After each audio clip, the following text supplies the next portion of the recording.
O pastor alemão, o assunto que nós vamos falar hoje, que eu escolhi para falar, vários seriam os temas, assim, inicialmente, que eu pensei desenvolver. Mas achei interessante falar sobre as alterações no tipo e na estrutura do pastor alemão ao longo da sua história. Todos sabemos que a raça pastor alemão é uma raça relativamente nova, porque ela teve início na passagem entre o século XX e XXI, justamente ali, na transição dos 2 séculos, quando foi oficialmente criada a raça pastor alemão. Na transição do século XIX para XX, teve início a criação oficial da nossa raça, a partir do cruzamento de 3 raças de cães utilizadas exclusivamente no pastoreio de ovelhas. Foi fundada, nessa época, a entidade especializada da raça Verein für Deutsche Schäferhund, que é chamada, de forma abreviada, de SV. O seu primeiro presidente foi o major prussiano von Stephanitz, responsável pela elaboração do primeiro padrão da raça e das primeiras normas de criação.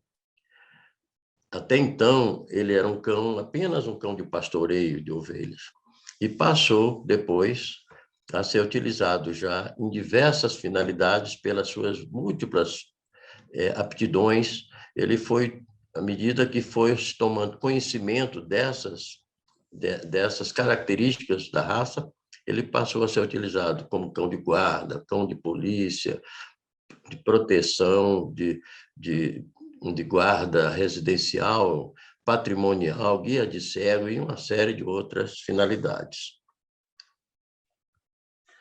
O padrão inicial e o batismo da raça. Esses cães eram animais rústicos, bastante resistentes, tinham uma fácil movimentação, eram destemidos e corajosos, ágeis e inteligentes.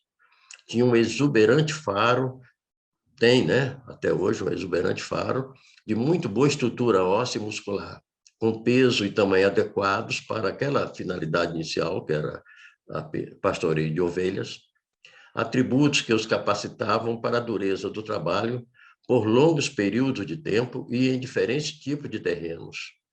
Stephanitz, então, batizou a raça como cão pastor alemão e escreveu um padrão de criação e seleção com vistas a direcioná-la para novas finalidades.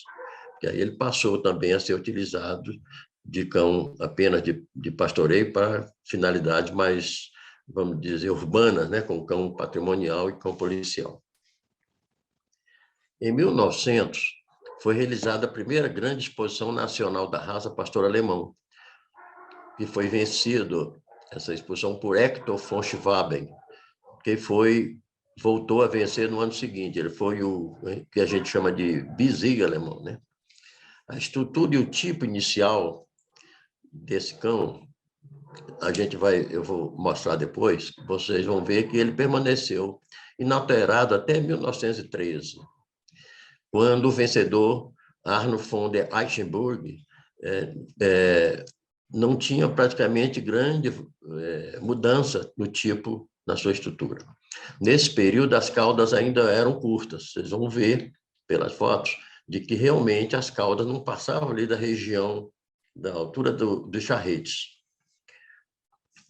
Nos 7 anos seguintes, devido à Primeira Guerra Mundial, a criação foi fortemente afetada pela paralisação da economia alemã e a drástica redução do plantel. Houve assim uma desestruturação da criação, em parte porque o próprio exército alemão recrutou animais. E muitos morreram até por inanição, falta de alimentos, bombardeios, eles se extraviaram, as casas foram derrubadas, os proprietários das casas morreram, os cães ficaram, Deus dará. E houve realmente uma redução. Por isso a gente vai ver que realmente a evolução desse período foi pequena. Não saltou? Assim. Então, tem aqui, nesse slide, a gente vê que não houve alterações significativas. Veja, o cão Hector, que foi durante 2 anos o Ziga, e o Arno Freudenburg, que foi Ziga em 2013. Aí você vê que teve um intervalo bom aí de 14 anos, né? Houve pouca modificação. Aí a gente vai dar um salto aqui para os anos 40 e 80, porque teve a guerra, aquela paralisação toda, não houve muita evolução, então eu dei um salto aqui para os anos 40 a 80. Então, após a Segunda Guerra, surge um novo tipo do pastor alemão. O Ziga, de 46, Volker von Sonnenstein, ele já mostra que houve um salto de qualidade em relação ao Ziga de 37, Pfeffer von Bern. Mas a maior contribuição para esse novo tipo deve-se ao raçador Ziga de 1951, Rolf Forstner Brundtland. Esse cão, como eu vou mostrar mais à frente, foi a base inicial dessa mudança de tipo, de modernização do pastor alemão. Ele tinha um irmão chamado Hacker. Esse cão Hacker era talvez até mais bonito que o Rolf, mas não. Quem deu a sequência na reprodução, mostrou que passava bem essas características, mais foi o Rolf. E ele, hoje, é um dos marcos de mudança do pastor alemão. Rolf Osnabrückland, cuja potência genética deu origem aos 3 grandes chefes de raça dos anos 70. Você vê a importância.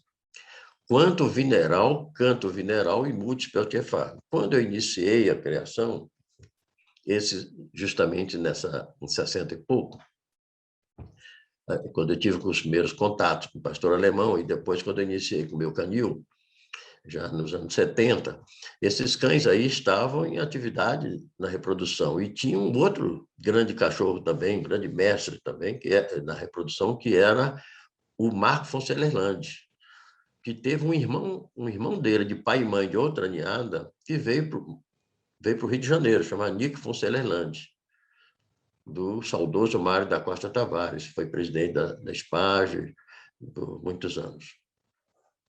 Então, esses 3 cães, até hoje, eles continuam. O Marcos Sellerland, ele realmente parou depois, porque ele não deu continuidade nessa linha, em virtude dos filhos, os masculinos, né, os reprodutores, que são quem mais cruza, então, não mantiveram o tipo que a linha estava pedindo. Uma qualidade inerente à linha dele era a firmeza ligamentar. Todos os cães já eram firmes de ligamento desde novinhos. Não tinha problema de orelha, problema de ligamento solto, nada. Era a linha, mas davam uns cães muito esbeltos, muito ajustadinhos demais, e naquela época eles já pretendiam uns cães mais fortes, né? De maior estatura e tal, que era mais vista nessas 3 linhas que permaneceram, Quanto, Canto e Multispeltiefar. Bom, de 46 a 83, então, eu coloquei logo em primeiro aqui já o de 51, porque os cães de 46 até 50, eles não tinham, datavam ainda um pouco em informação, a qualidade do tipo, mas definiu-se melhor com o Rolf. Vê que é um cão já bem mais forte, já um tipo diferente daqueles primeiros que eu mostrei, com a cabeça mais forte, um maxilar mais forte, uma posição de orelha melhor, uma formação do trem anterior melhor, né? Um pouco pesado, metacarpos levemente cedidos. A linha de dorso, vocês vão ver levemente curvada, quer dizer, invertida, né? E isso faz com que haja uma garupa descontinuada com a linha de dorso, ela parece muito caída, mas era um bom cachorro para a época, era uma evolução. Em 73, 74, já foi o Dick von Andeloga. Aí já tinha uma melhoria nas angulações, principalmente traseiras, né? A cor também, que naquela época, na época ainda do Rolf, existia cães de diferentes tonalidades, né? E essa padronização da cor também foi observada mais nos anos seguintes. Bom, Esse terceiro cão que eu coloquei aí, de 81 a 82, o Nathan Peltiers Farm, ele é o representante da linha Multis. Esse cão aqui, ele já era, ele já tem uma cernelha mais alta, uma cernelha mais comprida, uma posição de linha de dorso melhor do que os outros dois anteriores, e angulação traseira quase que ideal, né, para a época, muito boa. Então, Dica Delog e o Nathan, ele descende do Rolf, pois Dica é filho de Quanto Mineral e o Nathan é bisneto de Quanto e de Multis, Peltier Farm. Então, o Ziga de 83, que foi o último deste período, eu não coloquei aí, foi o Dingo von Hausgero, um trotador por excelência. Durante muito tempo tinha um filme que a SV, inclusive, passava nos finais, durante as gigas, costumava passar esse filme. Eu vi lá na Alemanha duas ou pelo menos duas vezes esse filme sendo apresentado lá para no jantar. Bom, ele era um trotador por excelência. Só que esse cão, essa linha dele, não permaneceu muito tempo, o tipo dele não foi muito do agrado dos criadores da época. Bom, então é por isso que eu nem coloquei ele aí, porque na sequência, outros cães que permaneceram, eu digo, vou dar ênfase mais para essa linha aí do Rolf. Então, neto de Canto Mineral. Então, aqui começou a modernização da raça. Então, 84 a 2005, houve um grande salto também do tipo do pastor alemão. Eu coloquei esses 3 cães. Uma coisa importante, veja que todos esses 3 cães que eu escolhi para colocar como representativo da evolução desse período, eles foram bi-Ziger, quer dizer, 2 anos eles foram escolhidos para serem o Ziger do país, né? Então, o Uravid Tagland, ele tem ele vem dessa linha do Quanto Mineral, assim como o segundo cão aqui também vem da mesma linha. Uma coisa em comum que ele tem com o Quanto Arminius é que a mãe de ambos é a mesma cadela, chama-se Palme von Wildstagland, uma das maiores matrizes da história da raça pastor alemão, que praticamente está hoje em todos os pedigrees. O Lars von Batu foi bisig alemão, ele era filho do Ziga Urso von Batu, que era um cão muito grande, questionado na época por alguns, e dificilmente, dizia-se na época, dificilmente ele sairia Ziga, justamente porque ele era muito grande e tinha uma cabeça muito forte para até um pouco tosca, segundo o padrão, e diziam que ele jamais seria o Ziga. Com a mudança do presidente do Conselho de Juízes, e ele foi julgado nessa época, ele saiu de uma posição mais atrás para ser o Ziga do ano. E foi um grande raçador, mas passava, naturalmente, 2 problemas. O maior deles era o tamanho, né? Que ele era um cão muito grande, que passava nos filhos tamanho acima do padrão. Bom, existia naquela época já tolerâncias maiores, né? Então, cães podia ser um Ziga alemão com 2 centímetros a mais acima do padrão. Isso era um absurdo, mas sempre privilegiava-se o tipo, né? Existia, assim, por parte dos próprios criadores, dar ênfase à beleza do animal, vamos dizer assim. É muito grande, poxa, mas ele é o mais bonito. Então, já existia essa torcida pelos cães muito grandes, porque é de agrado das pessoas, pelo visto, né?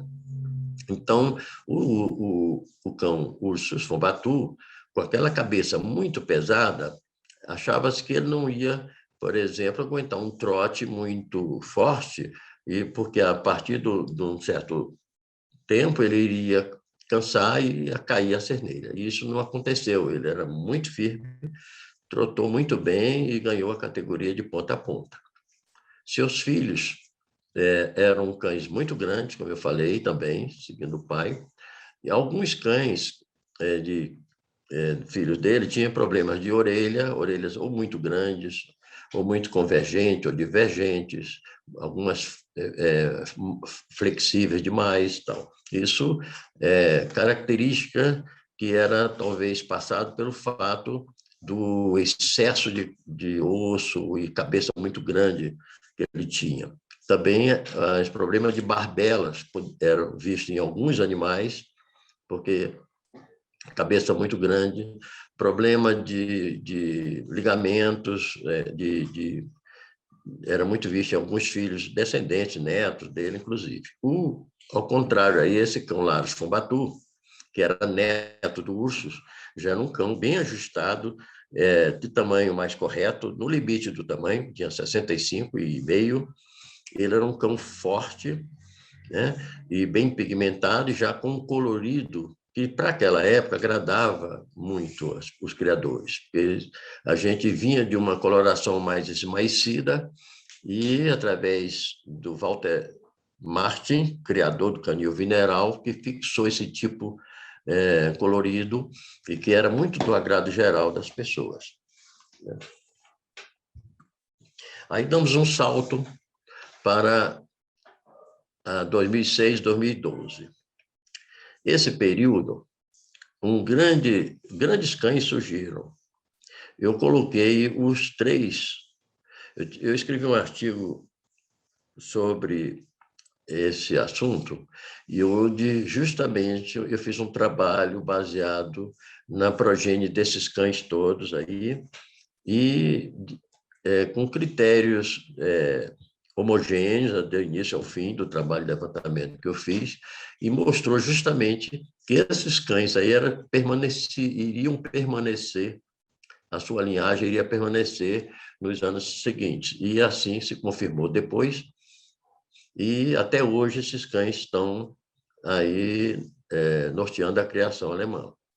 Em especial, esse último, que é o Remo von Fichtenhagen, que foi Ziga de 2011 e 12, e não que os outros fossem inferior a ele, mas ele como vocês vão ver nos últimos slides, eu vou falar sobre ele é a esperança que o presidente da Alemanha, numa carta que mandou para o mundo todo na época, ele depositou as esperanças nessa linha aí para corrigir alguns problemas que as outras linhas estavam trazendo. Mas isso eu falo mais para frente.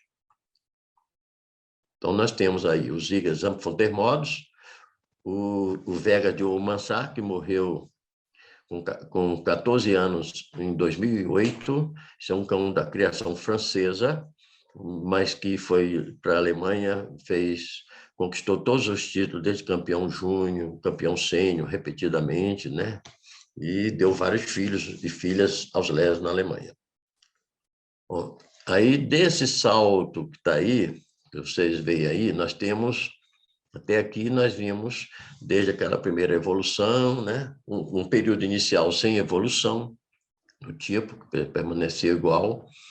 Depois já vimos que naquele segundo período houve uma evolução em alguns aspectos. Uma segunda coisa que me chamou a atenção é que as caudas já não era mais limitada ali ao jarrete, já passava, já chegava mais quase embaixo do chão, né? Hoje em dia, caudas excessivas, muito grandes, já podem ser penalizadas também, quer dizer, porque, veja, começamos com a cauda indo aos charretes, depois já passava e tal, e naturalmente foi chegando, à medida que se angulou mais os cachorros nos seus posteriores, é natural que fosse ocorrer isso. Então, está se já evitando, até por razões de saúde, quando o animal começa a raspar aquela cauda no chão, começa a dar problemas de ferimento, etc.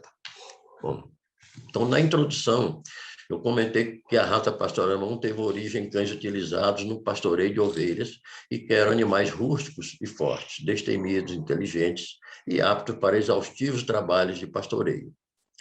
No final do século XIX, ele foi oficialmente criado, a raça, e escrito o primeiro padrão e as primeiras normas de criação e seleção. Logo, ele passou a ser utilizado como cão de proteção individual, guarda residencial, com policial, guia de cegos, cão de resgate e na detecção de explosivos, etc. E popularizou-se no mundo todo como um campeão em versatilidade. O padrão e os regulamentos de criação e de seleção são instrumentos que visam qualificar a raça para o melhor desempenho de suas finalidades. Mas será que o tipo atual corresponde adequadamente ao padrão e cumpre as exigências da multifuncionalidade da raça? Essa é uma questão que me deixa um pouco preocupado, me deixou muito preocupado quando eu vi aqueles primeiros cães ali no slide anterior, que eu disse, olha, esse, para mim, ali devia parar, porque já estava perfeito. Ali já estava correto. O que tinha que se ajustar, que melhorar, para mim, ali estava correto. Tudo que mais se fez começa a melhorar um lado e desfuncionalizar o outro lado. Então, temos que tomar muito cuidado com isto, porque, como eu disse, é um cão de multifuncionalidade.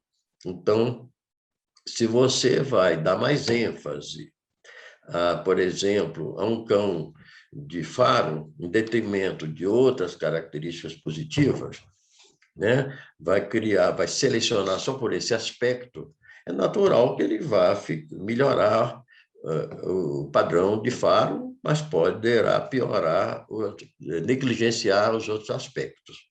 Então, eu vou passar aqui para mostrar a anatomia atual, que foi modificada, é revolucionária. É igual você olha um carro diferente do velho Fusca, diferente do Jeep antigo, que andava em todos os tipos de terrenos que a gente via, e se vê hoje essas belezas que são hoje com o pastor alemão, numa visão mesmo revolucionária. A gente vê como se estivesse entrando aqui as antigas baratinhas, os Alfa Romeo, né? Aqueles carros de último tipo. Né? Só que lembremos que essa raça tem múltiplas finalidades. E será que esse tipo atual atende da forma como o tipo mais anterior atendia a todas aquelas finalidades? Então, essa é a pergunta, é mais uma pergunta do que uma constatação. Bom, a revolucionária anatomia atual é de um animal de frente levantada, com cerneira alta, dorso curvado e bastante inclinado, garupa rebaixado e fortes angulações traseiras, em face de modificações na estrutura esquelética, conforme se observa nos diagramas do slide seguinte. Veja, no início eu mostrei os cães eram um dorso reto, eles eram quase quadrados, a garupa mais alta. Em certo momento, o dorso era um pouco invertido, era curvado para dentro, né?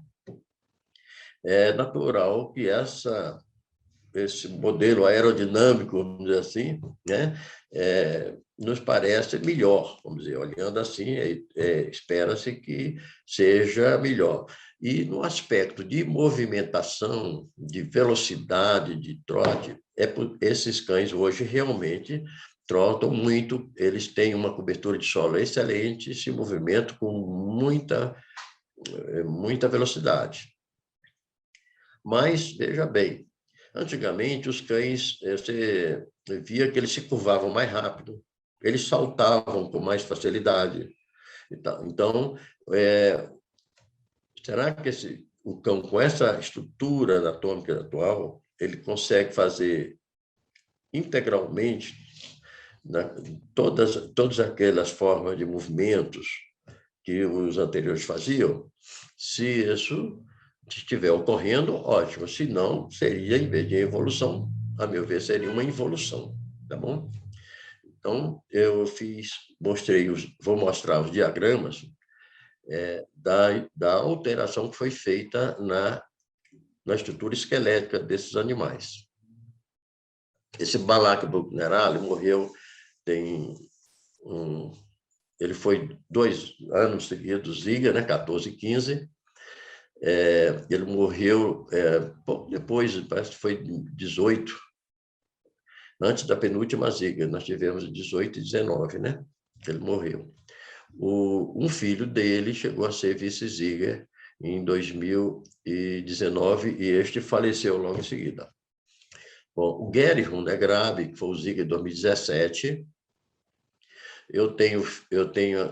nós temos aqui filhos e netos dele, né, na criação, né?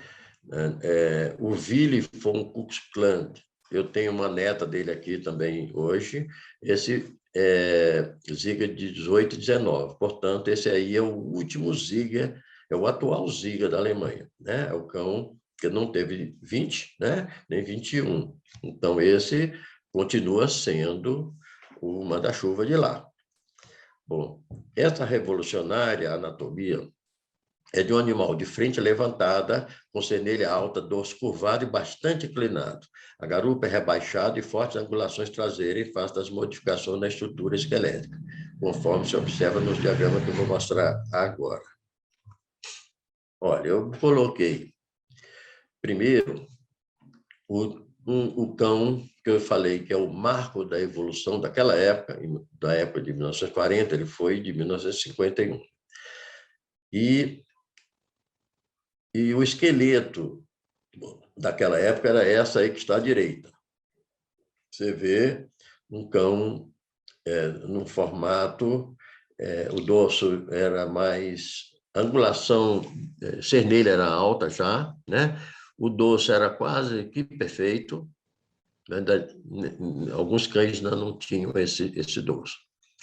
A angulação traseira poderia ser melhorada? Sim, poderia. A dianteira poderia ser melhorada? Poderia, porque dá para perceber que ainda não faz os 90 graus que o Major von Stephanitz havia imaginado, né?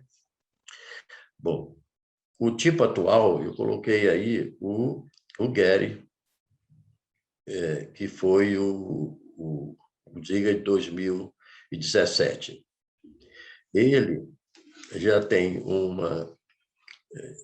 já bem mais característico desse modelo aí do esqueleto atual, né? Já se vê que houve essa parte da tíbia grande, né?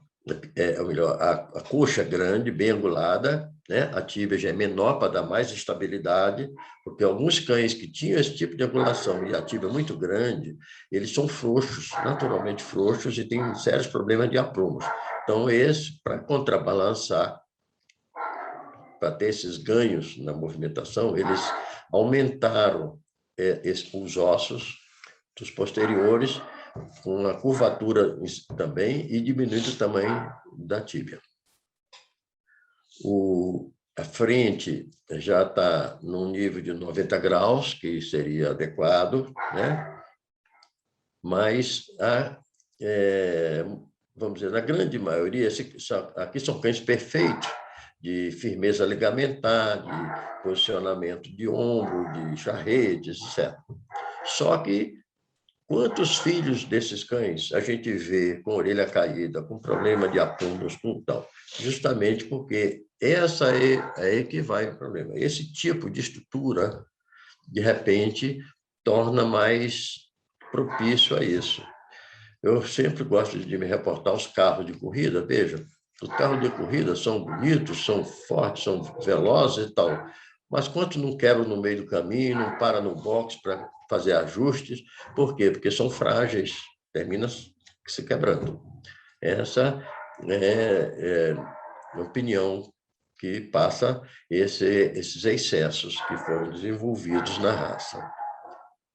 Então, isso, a gente que é criador, no meu caso aqui, minha mulher, então, fica até mais irritada com as perguntas. Eu já sou mais velho e já acostumado mais com o tipo de pergunta, já não me irrito por isso, porque eu me posiciono do lado do criador, do que está perguntando, e vejo que ele tem razão em perguntar, porque antes não era assim. Então, eles chegam e dizem assim, esse cachorro não tem a traseira muito baixa, será que ele tem displasia? esse cachorro é assim assado, será que isso não é um problema? Né? Porque eu tinha diz assim, o meu pai, quando eu era garoto, meu pai comprou um pastor alemão e era diferente. Ora, o pastor alemão teve realmente a variação do tipo de uma forma muito rápida, principalmente com de estrutura, né? Da anatomia do cão de estrutura. Porque, como vocês sabem, o cão pastor alemão existe sempre foi uma raça só, e é até hoje. Só que, com o passar do tempo, foram, em função das peculiaridades de cada prova, foram os cães se destacando mais para exposição e outros mais para o trabalho. E é natural que cada criador procure dar ênfase àquelas qualidades que ele espera manter ou desenvolver na sua criação.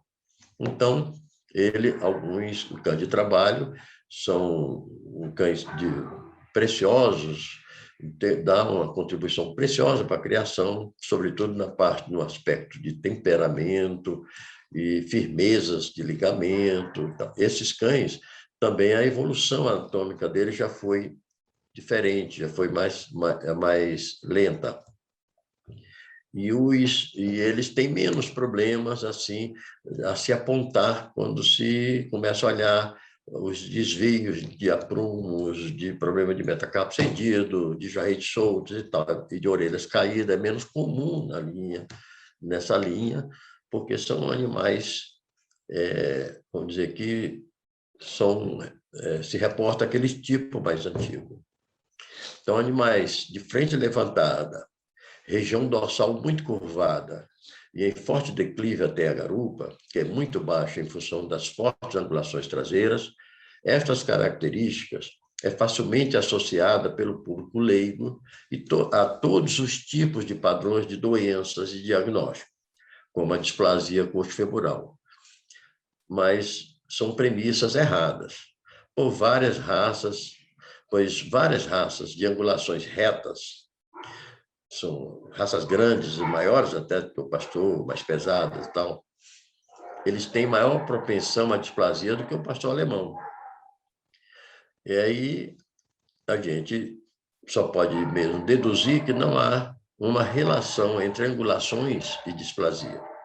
O pastor é muito angulado na frente e muito angulado atrás. E o nível da displasia não foi sanada ainda na raça. Houve vários esforços no sentido de diminuir essa incidência, inicialmente com um modelo matemático que foi implementado na época, chamado HDZ, que é o valor para a criação com base na boa articulação coxofemoral. Então, esse valor, a média o número médio foi estabelecido em 100.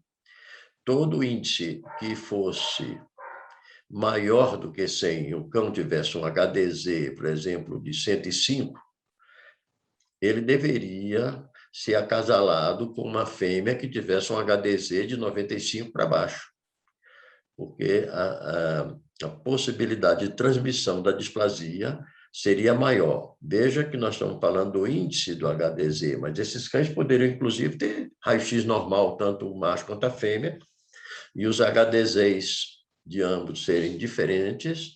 Então, se a média desses dois cães ultrapassasse o 100, haveria uma probabilidade de apresentar um problema da displasia nesses cruzamentos. Mas mesmo com toda essa ferramenta que foi introduzida e já está implementada há muitos anos na Alemanha, mesmo assim acontece ainda a displasia, num grau em torno aí de 20%, 22%, segundo algumas estatísticas, principalmente as mais confiáveis e a que a gente tem acesso mais amplo pela base maior é a da OFA, lá nos Estados Unidos. Então, não há, portanto, não podemos afirmar que o pastor alemão moderno, que o cliente chega e diz: poxa, seu cachorro tem a garupa caída, será que não tem displasia? Quer dizer, essa dúvida já pode ser explicada por isso. Pelo contrário, hoje o índice de displasia no meu canil foi praticamente quase que zerado, porque eu sou favorável a um controle rígido mesmo, tanto das articulações de quadril e de cotovelos. Então, se eu não vou cruzar um animal que não esteja saudável nos aspectos articulares. Quer dizer, se um cão tem uma displasia de quadril, ele não vai poder desenvolver toda aquela finalidade de um cão que tem que saltar, correr, se movimentar em diferentes níveis de velocidade e tal. Ele vai sentir dores depois, vai ser aposentado mais cedo naquela atividade se ele começar cedo, né? Então, ele não vai cumprir todas as finalidades que o cão pastor se espera do cão pastor. E, por último, isso na própria Alemanha foi introduzida a exigência também do raio-x de cotovelos. Por quê? Porque, veja bem, quando começou a se melhorar também a angulação dianteira, é aquele negócio que eu falei, começou a melhorar a angulação dianteira, alongaram mais os ossos e o ângulo passou que era a maior parte dos cães anteriores eram retos na frente, tá? Então, aquela projeção maior que tem agora também propiciou o surgimento de displasia de cotovelos. E essa exigência foi colocada no padrão, exigência para a seleção, e realmente tem diminuído. Tanto que o problema começou a aparecer, já existia isso na Alemanha, o controle mais cedo, e quando os cães apresentavam um problema, a Alemanha vendia para países que ainda não tinham essa exigência. Por isso, a sociedade brasileira, em bom momento, colocamos isso logo no padrão de seleção, como exigência básica também a ausência da displasia de cotovelos para a seleção dos cães. Tá bom? Bom, as tíbias compridas e os jarretes frouxos mostram debilidades e aprumos incorretos. Este, sim, é um problema da raça atualmente. Porque existiam esses problemas de jarretes frouxos? Existiam. Existia um problema de tíbias compridas? Muito pouco. As tíbias eram mais ou menos regulares, de tamanho normais. Com as angulações maiores, as tíbias tiveram que ser diminuídas, porque senão o movimento não fica correto. O cão começa a ter problema de aprumos, os jarretes ficam frágeis. Então, se o jarrete é frágil e os aprumos não são corretos, há perda de propulsão, os saltos, o animal já não tem força para saltos tão altos, né? Sobretudo se são cães muito grandes, que é um outro problema da raça. Eu não coloquei aqui, porque eu estava falando mais do assunto de alteração de tipo, mas também o tamanho é um problema. O Stephanitis, quando criou a raça, ele teve muita discussão e até brigas com seus pares da época, porque os cães tinham uma tendência a serem grandes por força do gosto particular do criador. Mas ele dizia, a funcionalidade da raça, né, exige que o cão tenha aquele tamanho. Então, foi estabelecido de 55 a 60 nas fêmeas e de 60 a 65 nos machos. Ora, se você pegar hoje o resultado da última ziga alemã e for olhar as alturas de todos os cães que competiram na classe aberta macho, e for calcular a média e a mediana das alturas desses cães, você está em torno de 64 a 66 centímetros. Então, média, para mim, seria 62,5 no macho. Você não vê mais nenhum cão hoje abaixo vamos dizer, se tem média, tem que ter cães pequenos também, de 60, 61. Não se vê mais pastor alemão desse tamanho, né? Então, por quê? Porque todos os cães que estavam nos limites de tamanho foram se cruzando, né? Então, está difícil de se encontrar hoje um bom cão de tamanho mediano. Por isso, foi dado muita ênfase a se melhorar o aspecto tamanho, porque nós estávamos saindo da realidade do pastor alemão, tá bom? Então, aqui os créditos, eu particularmente, essa carta que eu botei aqui como crédito é a carta que eu baseei para fazer, eu ia fazer algumas críticas à raça, que não foram eu que fiz, foi o próprio presidente da SV. O professor Heinrich Messel, ele é um médico ortopedista, professor, né? Ele, em 29/7/2016, ele escreveu uma carta. Essa carta foi mandada para todos os juízes da SV e para todos os juízes do mundo todo, os pastoreiros, as entidades pastoreiras do mundo todo, associadas à SV. Bom, e ali ele manifesta algumas preocupações. Entendeu? Então, dentro dessas preocupações, ele, de certa maneira, ele criticava o fato de que algumas pessoas criticavam essa postura de declive do cachorro, né, do pastor alemão, em perfeito declive, né? Criticavam. E ele, naturalmente, talvez não estivesse concordando, mas resolveu admitir que deveria ser feito várias providências, várias ações para, ao mesmo tempo, voltar a equilibrar esses ajustes aí, essas coisas que estavam desajustadas, e, de certa maneira, também responder para o leigo e para o pessoal ligado à raça de que alguma coisa tinha que ser feita também no que diz respeito à apresentação do cão. Ora, o cão é apresentado, veja, numa exposição se pega o cão pastor alemão, aliás, eu vou rapidamente falar aqui sobre o julgamento da raça pastor alemão. Sabe que o pastor alemão, a gente olha primeiro o cão no conjunto, vê todos os animais, como é normal, se observa ali na totalidade os cães e tal, depois se examina individualmente cada um, não só no parado, em parado, que a gente chama de stay, como indo e vindo, manda ir e vir para ver a posição dos seus aprumos e tal.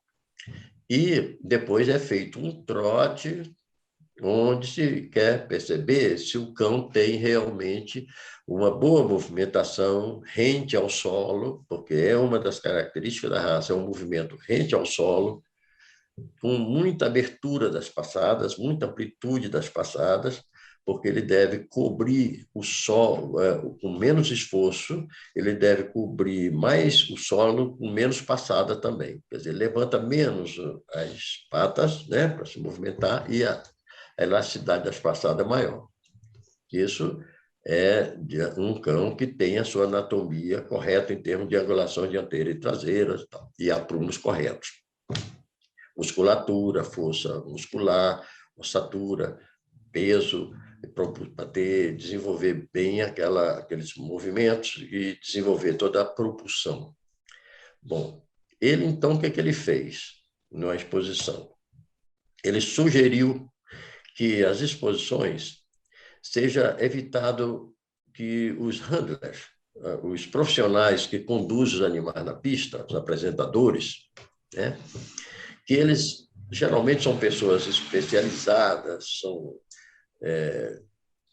que toca no animal, que ajeita, posiciona, sabe armar e tal. E uma das coisas que ele não queria era isso mais, que não se tocasse bem no animal, fosse mais no natural. A postura dele na exposição fosse mostrada para o juiz de forma natural. Como natural? Sem puxar a pata traseira, que dá para o lado do juiz, porque normalmente a posição de esteio é aquela que os aprumos estão perpendiculares ao solo, firmes ao solo, né? E o posterior, um vai mais à frente, na altura do início da garupa, da projeção da garupa, e termina de maneira que a tibia esteja perpendicular ao solo. Tá? Isso, em alguns animais, se dá a impressão que eles são muito angulados e eles ficam muito rebaixados, quase que a cauda fica totalmente dobrada no chão. Quer dizer, isso não agrada ao olho de quem está de fora, do leigo que está fora. E ele queria mascarar um pouco isso, querendo que fosse proibido. Então, nessa parte da exposição, ele sugeriu isto, sugeriu que fosse evitados. Bom, e também tem outra coisa, tem a legislação que foi criada na Alemanha, em vários países, naturalmente, mas chegou também na Alemanha, onde foi um problema sério quando o ganhador daquele ano apareceu uma foto dele onde o condutor estava, o cão também estava com um dispositivo que hoje é proibido o uso dele no adestramento de cães, que são colares elétricos que dá choque, ou mesmo aqueles grampos que é usado também para refrear o nível de ação dos cachorros no adestramento. Bom, então, essas coisas estão sendo proibidas pelas legislações nos diferentes países, Alemanha principalmente. Então, ele, nessa orientação, nessa palestra que ele deu, ele disse que iria praticamente conversar com os juízes da SB para que eles fossem também rigorosos nisso com relação à exposição, de não permitir toques exagerados no animal, que o animal fosse apresentado na forma natural e não mais em apresentação esteio, assim, e que o trote exagerado, veloz, não fosse mais feito. Ele quer que o cão seja apresentado no meio passo, que a gente chama aqui no Brasil, meio passo.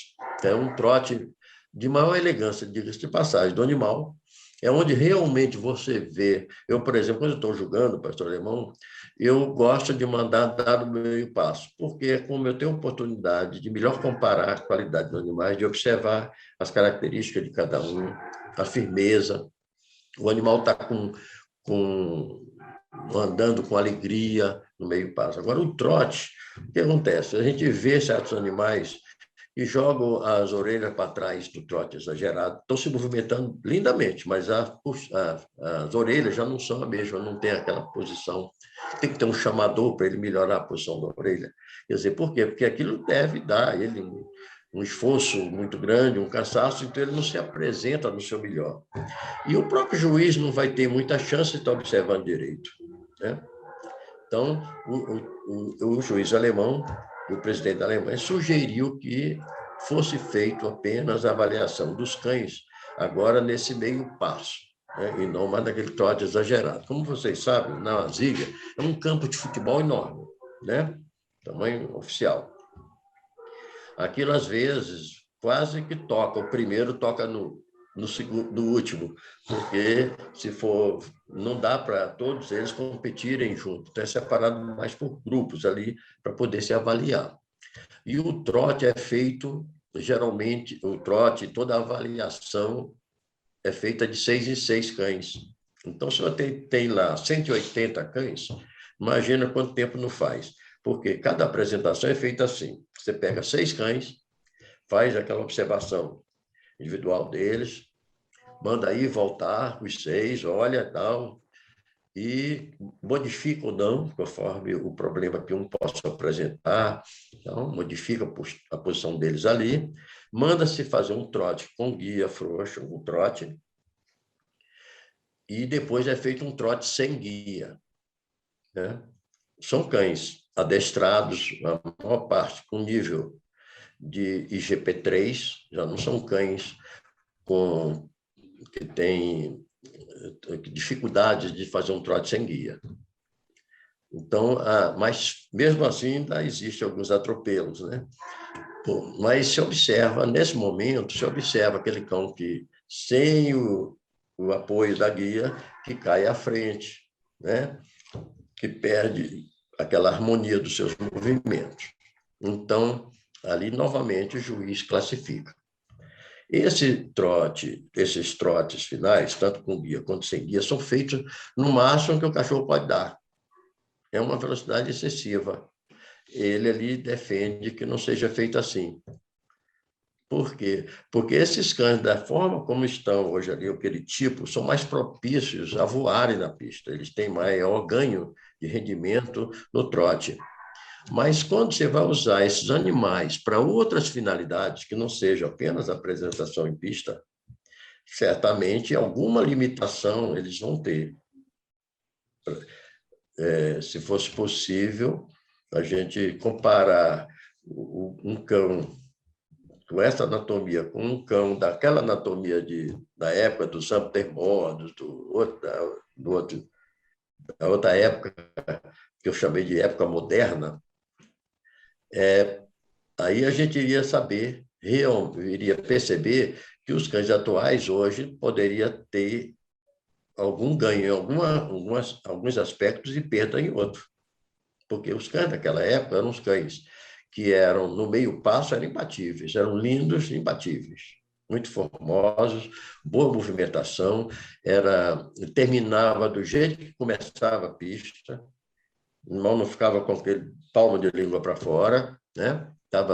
Tinha uma caixa torácica bem desenvolvida para acomodar bem os pulmões, ele desenvolveu bem, tinha uma impulsão muito boa, não tinha esse excesso de curvatura, tudo bem, porque quanto mais você tem essa estrutura, mais desequilíbrio você tem no animal.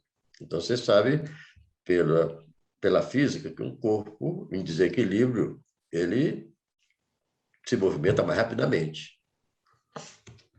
Um exemplo que você pode dar são os cães galgos, que são velocistas, né? E que são cães de frente estreita. Quanto mais estreito for o animal, mais suscetível mais desequilíbrio ele tem nos seus movimentos. Por isso, eles são cães muito velozes, né? E o pastor alemão foi desenvolvendo angulações muito fortes nos seus posteriores e anteriores. É possível que perdas para o trabalho, quando eu falo o trabalho, eu não estou falando da exposição especificamente, mas as atividades de um cão de múltiplas facetas, de múltiplas utilidades, que é o pastor alemão. Então, nós temos que nos preocupar com a outra ponta, não é só na exposição. Então, eram as considerações, assim, que, com relação à anatomia, as alterações, que eu achei de colocar nesse tema de hoje para se falar, para o público pastoreiro, sobretudo os que estão iniciando, estão chegando, muitos não conheceram os cães de antes, né? Muitos estão há 2, 3, 4 anos. Então, eu já estou há 50 e poucos anos da criação, né? Então, a gente já viu muitos cães bonitos e muitos problemas. É lógico que hoje eu vou dizer evoluímos, mas eu não é dizer que não haja coisa para se corrigir. Como eu falei, devemos voltar ao tamanho correto, aquele cão incansável, que tinha uma estrutura não tão grande, não tão pesada, né, para o movimento. A gente eu estava vendo o Beagle alemão da época, entrando num filme que eu tenho aqui, ele entrando, eu digo, que cão é aquele? Não parecia aleijado, não estava andando todo se balançando. Na realidade, ele não estava indo para a pista ainda disputar, mas ele estava sendo conduzido de uma certa informalidade ali do apresentador, né? Que estava conversando, gesticulando para o outro e andando com o cão entrando ali. Aquele momento, aquele cão estava evidenciando todos os defeitos dessa superestrutura que foi feita. Então, ele, quando está chamado, é ativo, na frente, andando, olhando de lado, né? Vê que tem uma boa cobertura de solo e tal. Esse mesmo cão que eu me referi, eu participei assisti várias zigas, e ele era júnior na terceira categoria, e ele foi chamado em segundo lugar na ziga, na júnior, e terminou em quinto lugar. Neste ano, um cão brasileiro que chegou em terceiro lugar, subiu. Por quê? Porque esse cão brasileiro era proporcionalmente mais equilibrado do que ele e ganhou dele na movimentação. Ele já era, em jovem, quer dizer, na classe júnior, um cão pesado, o dorso dele já estava, desse cão, já estava cedido e balançando no final dos movimentos. Então, esse mesmo cão foi bicampeão alemão 2 anos depois, no segundo, terceiro ano depois. Quer dizer, adquiriu uma nova musculatura, sei lá, coisa, e foi preparado, são cães preparados para competir. Será que esses cães preparados, eles teriam a mesma performance nos diferentes trabalhos? Né? Essa é a pergunta que deve se fazer. Melhorar, o que é melhorar? Melhorar é teria desenvolver-se a anatomia do animal, a sua estrutura anatômica, de modo a que ele atinja, da forma mais perfeita, todas aquelas exigências do trabalho. Isso para um cão de trabalho como é um pastor alemão. Né? Por exemplo, ele é um guia de cego. Então, muita gente diz assim, por que vocês olham se o cão tem medo de tiro, se o cão é assustado? Então, porque, imagina um pastor alemão, um guia de cego. Vai ser usado como guia de cego. Dá um trovão, uma ventania forte, dá uma faísca aí nas instalações elétricas na rua. Um ceguinho está sendo conduzido por um cachorro, e esse cachorro tem medo de relâmpago, de barulho, de trovão, e larga ele lá. Então, ele não está bem adestrado, leva o ceguinho até o ponto que recebeu um estampido, um barulho diferente, largou ele lá e foi embora. Né? Não pode. Então, para todas as finalidades, o pastor alemão tem características para atender adequadamente todos esses níveis de exigência. Então, o padrão de criação, o padrão de seleção, tem que ter em mente isso. Se eu crio um pastor aqui, eu não posso dizer, olha, meu amigo, o meu pastor que você está levando é um pastor para você ganhar lá a exposição, mas ele não vai ser um bom cão de guarda, não. Ele não vai morder, ele tem até medo, ele é tímido. Né? Não posso. Então, ele não pode passar na seleção. Ele tem que ser testado em todos os aspectos. Por outro lado, ele é um cão difícil de adestrar, tem pouca inteligência, então também não vai caminhar bem. Ele vai ter dificuldades. E aí eu vou dizer um negócio para você. Já teve um cão, né, falando, tem um cão de trabalho. Tá? Não é nenhuma crítica ao cão de trabalho. Mas há pouco tempo, no meu treinador, tinha lá um cão de trabalho, que estava lá, não para ele adestrar o animal, mas para ele fazer o animal andar na guia, porque o animal tinha dificuldade de ele botar a guia dentro do canil e sair com ele até a rua. Ele ficou lá um bom tempo para um cão adulto, já, para fazer isso. Quer dizer, então, esse cão já não estava com aquela característica de adestrabilidade exigida pelo padrão da raça pastor alemão. Né? Então, é isso aí. Eu acho que muito mais coisas poderia se falar, né? E posso responder sobre esse tema todo e também abro para os colegas, as pessoas, os participantes, e cumprimento aí o nosso amigo Marco Túlio, que estou vendo aqui, né? Que é o coordenador de arrasto do pastor alemão da CBKC. Então, digo, estou à disposição para perguntas, mesmo que fora um pouco desse tema, desde que relacionado com a raça pastor alemão.